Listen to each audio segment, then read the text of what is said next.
Gagaling ka din. Magpalakas ka. Huwag ka mag-intindi. Ando naman kami eh. Huwag ka mag-intindi. No? Basta hindi ko pababayaan yung pamilya mo. Andito ako. No? So yun po mga amigo. Ako yung bababa natin ko ay yaman ko sa inyo. Kung ano yung sinasabi ni Kuya Pogi. Ako hindi ko naiintindihan masyado. So ayun po mga amigo. Nandito po tayo sa ospital. Kasama si Belinda. Sabi, oh. Dito? Ilang floor ba? Anong floor yun? Second floor? Oh, okay. Dito po tayo sa ospital at dadalaw natin si Pogi. Tingnan po natin kung ano po yung kanyang lagay. Opo. Pero hindi ko alam kung ano yung lagay niya. Tingnan po natin mga amigo. Ayaw kasi kami nung pinanggalan na kaya kami pinapilong. Hindi ikaw na pagkayari ikaw daw pumunta doon. Oo. Oo. Na-check nyo kumaring LC? Si Kuya Pogi kanina? Pumunta kayo? Hindi nyo unabes nakita? Ngayon pa lang ang dalaw? Eh ba't hindi? 6 o'clock? 5 to 6. 5 to 6 lang ang dalaw. Eh kaya pala hinahanap si mama eh. Oo, kaya hinahanap. Hindi, inip na inip kayo. Hindi. Problema bukas, walang kasama. Si daw? Ha? Si Puti. Hindi raw pwede sila Ate Puti bukas eh. Kaya walang kasama si mama. After lunch, pwede. After lunch. Pwede siguro after lunch. Kasi umaga siya. Ha? After lunch, pwede siguro. 2 o'clock. Eh, gano'n na lang siguro. Hindi kahit after lunch. Ano ba? Ano na? Gamot?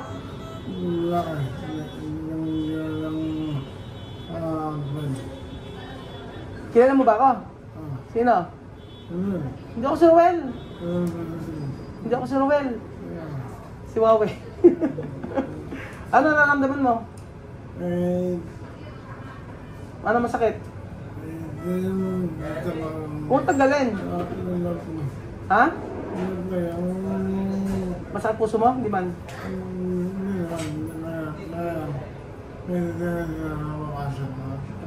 Ano na? Ano na? Paano?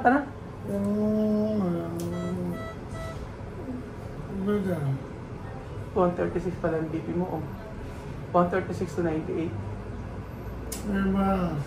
Oo, pero okay ka naman? Oo, parang mas okay ka ngayon kaysa kahapon. Oo, kasi 136 na yung BP mo eh. Kaya nga eh. Mag-okay na. Natatandaan mo na ba kailan birthday mo? Kailan birthday ko?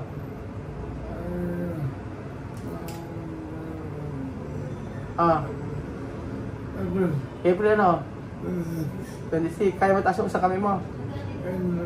Ito, kaya to? Hindi naman. Sino ba nagbantay si ma'am kanina dito? Ha? Si mama? Punta ba si mama rito? Hindi ka napunta ni mama? Hindi pa nagpunta? Hindi ba? Dito si mama. Nagbantay. Dito nagpunta. Siya nagbantay kanina.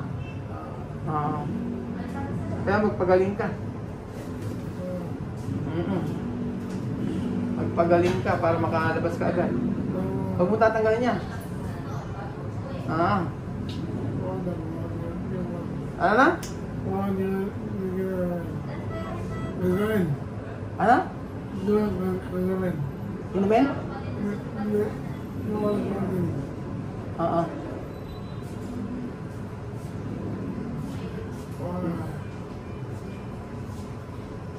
Magpahinga ka na para makalabas ka na. Paa mo, hindi mo natataas to? Itong dalawa na to, hindi? Itong lahat lang? Okay. Oo, okay na. Kaya mo, gagaling ka din. Magpalakas ka. Huwag ka mag-intindi. Ando naman kami eh. Huwag ka mag-intindi. No? Huwag ka mag-intindi. Kami okay naman. Basta hindi ko pababayaan yung pamilya mo. Andito ako, no? Huwag ka mag-intindi. Hindi ko pababayaan yung pamilya mo. Ano? Kaya lang, hindi ka ba nahihirapan? Kaya na. Yung BP mo, like 136 naman. Hindi na magkano mataas. Bukas. Bumaba na. Nakakapagsalita ka na dati hindi eh, no? Ngayon okay na. Inom lang gamot, may gamot lang yan. Basta pag kailangan ka. No? Basta magpagaling ka. Ano yung ginagawa ko? Ako na bahala sa sa family mo. Sa magabi ngayon, babantayan ka. Nasa labas lang naman sila. Nasa labas lang naman. Mag-antay ka lang. Pagka bumaba na yung BP mo, pag bumaba na yung BP mo, ilalabas ka na, makakadalaw na. Kalahap po, nagpunta dito yung mga mo. Pisa natin, dumalaw. Nakakahinga ka naman maayos. Ano nararamdaman mo ngayon? Ano? Mag-antay ka lang. Baka bukas okay na pagka lumabas ka sa ward ka. Ngayon kasi maganda na na mamonitor ka. Kaya kailangan magpagaling ka. Pero sabi ng doktor, hindi ka naman daw operahan. Kasi merong pumutok na ugat sa ulo mo pero okay naman na. Gagamutin lang. Antayin ka na lang lumabas. Oo. Na kahit di ka magtrabaho sa akin, susuporta pa rin ako. Oo. Ha? Ano na? Ha? Anong okay? Pag gumaling ka na? Oo. Hindi, kahit na. Pag gumaling ka na, pwede ka na ulit magtrabaho sa akin. Pero pagka, okay lang yun, basta magpagaling ka. Pagka naging okay ka na, adi, ayan. Diba? Diba? Pag naging okay ka na, pwede ka na ulit bumalik.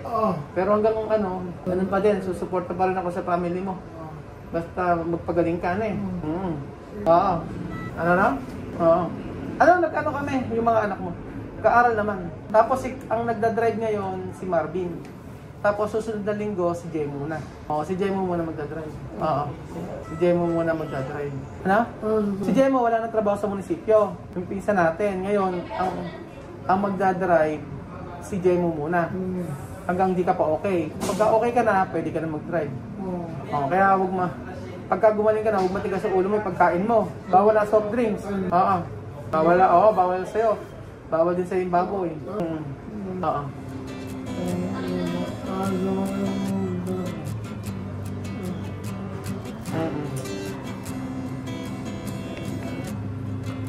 Sige na. Ayun nga po. Ayun po mga amigo na punta namin sa Campogue, binundahan din ni Mama. Tapos okay na po siya ngayon kaysa po nung kahapon na nakita namin na dinala namin sa ospital. Kaso nga lang po hindi pa siya dinadala sa ward kasi yung BP niya ay hindi pa stable. Pero kanina nakita ko 136/98 na. So okay na yon. Yun ang sabi naman sa akin ni Doc. Siguro bukas pinatanong kay Billy bukas kung ano yung gagawin. Tapos baka po pwede sa ward na lang kung okay naman na yung kasi iba pa sa ICU. Iba yung matindi yung matindi bill, no? Matindi bill sa ICU pala. 10,000 200,000 nga sabi ng sa amin. Kaya nakakaisang araw pa lang gano'n na yung bill. Kaya sabi naman Doc Sina, sabi niyo kapag pa-stable palip-palipan na yun na. Kasi kapag syempre kung okay naman na yung blood pressure, yun lang naman tinitingnan eh. Pero nakita ko sa mukha ni Kapag parang okay naman na. Kaso bulol lang talaga. Gano'n. Naka-NGT kasi. Naka-NGT. Kaya nga. Pero hindi ko maintindihan yung mga sinasabi niya eh. Ang mga naintindihan ko lang umuwi ka na kasi gagabihin ka na. Ganun. Tapos yung ibang mga salita hindi ko maintindihan. Pero tinanong ko kailan birthday mo? October 22 daw. Sino ba ako? Sabi niya si Ruel. Ako nga, Mama Eka. Kasi hindi ako si Suwawi ka ako, sabi ko gano'n. Tapos hindi, si Ruel ka, sabi gano'n. Kasi mama yung biyanan ko nung na-stroke, ganyan kay Campogue, wala siyang maalala. Hindi niya naalala lahat. Yun na sintomas ng mga na-stroke. Hindi niya maalala lahat. Kaya tinatanong kay Campogue kanina. Nakitataas ba yung isang kamay mo?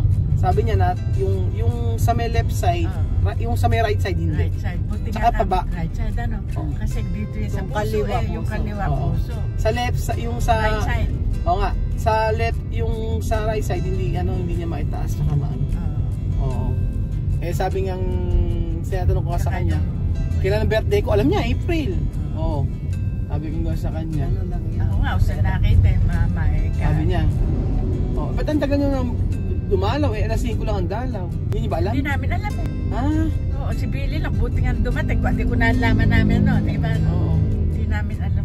Pag alas Kami 5, nagbabas eh. ganito, automatic yan. Pag alas 5 ng hapon, 5 to 6, pwede na kayo. Hindi naman sila mahigpit. Kahit sumobra kayo sa oras, pwede na. Ganun. Pero mas naging okay siya ngayon kasi kahapon, sabi ni Princess sa akin, yung mukha daw namamanas. Oo, sabi ganun. Tinatanong ko ano nararamdaman mo masakit, wala naman daw.